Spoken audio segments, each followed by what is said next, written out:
Remember, brothers and sisters, that Shaytan is very much invested in ruining the salah of a believer. In fact, he has an obsession with this, because he was one who was invited to pray to Allah in the beginning of time, and he refused, and he regrets this. But arrogance is preventing him from apologizing, and he will not apologize. And so Jahannam will be his home, as Allah has told us. And that's why he is immensely bothered at those who stand up to Allah and do what he knows he should have done all those years ago. And that is bow and prostrate to Allah.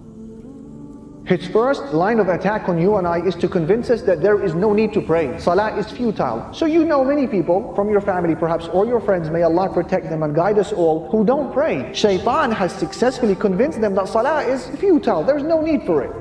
If, however, he fails in this endeavor and you crush those whisperings and you get into your salah, he doesn't give up. He goes for the second best line of attack, which is what? Delay your salah. And that is why a lot of people, they don't remember the last time they prayed Fajr when it was still dark outside. If and when they pray it, it's only when the sun is halfway up the sky. La hawla wa la quwwata illa billah. He will say, delay it, snooze it. It's okay, you have time, combine it.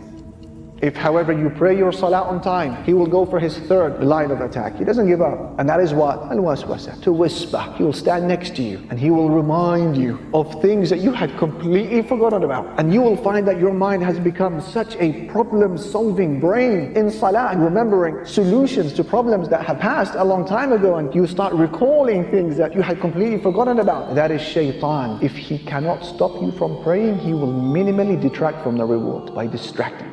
And that is why Imam Ibn al-Qayyim rahimahullah, he said in his book, Talbisu Iblis, he said, when a person stands up to pray before Allah subhanahu wa ta'ala, Shaytan is overcome with a huge amount of jealousy. Because you have just now stood in the greatest of all stations before Allah, and the nearest that you can be before Him. And it is the station that causes Shaytan most pain and most anger. And so he endeavors to ruin your standing before Allah subhanahu wa ta'ala. It bothers him. It reminds him of a traumatic past. It reminds him of his fate and future. It reminds him of his arrogance. This is the most transformational act that a Muslim can do in his life, to say Allahu Akbar and stand in salah. And so jealousy overcomes him, and he begins to try to remind you of things throughout the day to detract from your reward.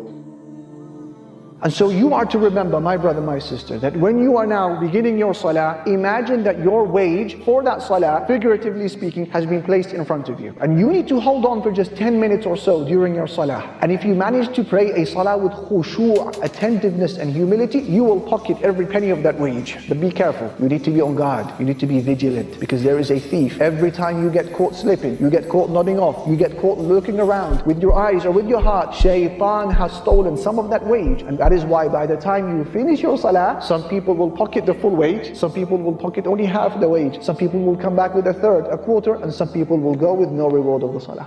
And that is why when Aisha radiallahu anha, she asked the Prophet sallallahu alayhi wasallam about al-iltifat, looking around in salah. What did he say? Looking around in salah is theft, which Shaytan steals from a person's salah. So where is your heart, and where are your eyes, and where is your focus on salah? That's why you begin your salah with A'udhu billahi minash shaitanir rajim. Ya Rabbi, help me. Ya Rabbi, assist me. How many of us have walked away from our salah, while Shaytan, he is now walking away in a state of hysterical laughter, because he knows what he has done to our salah. And that's the difference between praying with khushu' and praying without khushu'. I give you a benchmark. I give you a litmus test.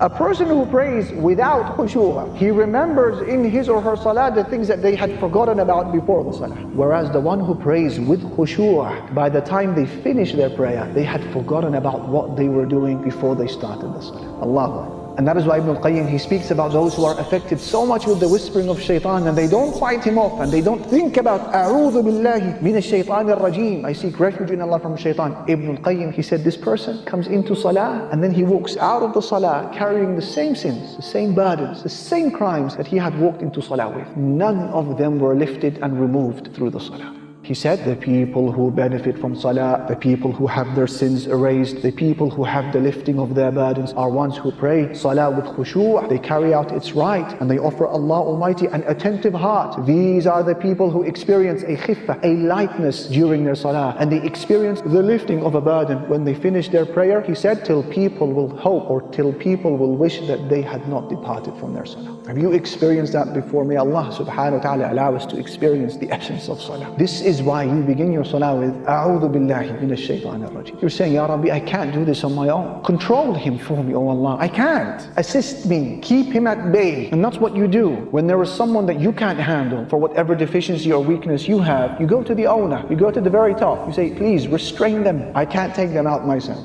And this is the analogy given by Imam Ibn al-Jawzi. He said that one of our pious predecessors said to his student, what will you do in a situation where Shaytan has beautified for you sins? You can't stop sinning. Whether it's things you're looking at and listening, touching, inhaling, smoking, buying, selling, whatever it may be. He said to his student, what do you do in a situation where Shaytan keeps tempting you to sin? The student, he gave the answer that you and I would have given, which is fight Shaytan away. He said, what if Shaytan comes back a second time? He said, I'll fight him away. And what if he comes a third time? He said, I'll repel him, I'll push him away. He said, that's the long route. And then he asked him a question. He said that if you came across a herd of sheep and then the dog of the shepherd came running after you and started barking and prevented you from continuing your journey, what do you do? He said, I will try to repel the dog as much as I can. He said, this is the long way. He said to him, what you need to do is you need to go to the shepherd. You need to go to the owner of the dog and tell him to restrain his dog. That way you'll be able to pass.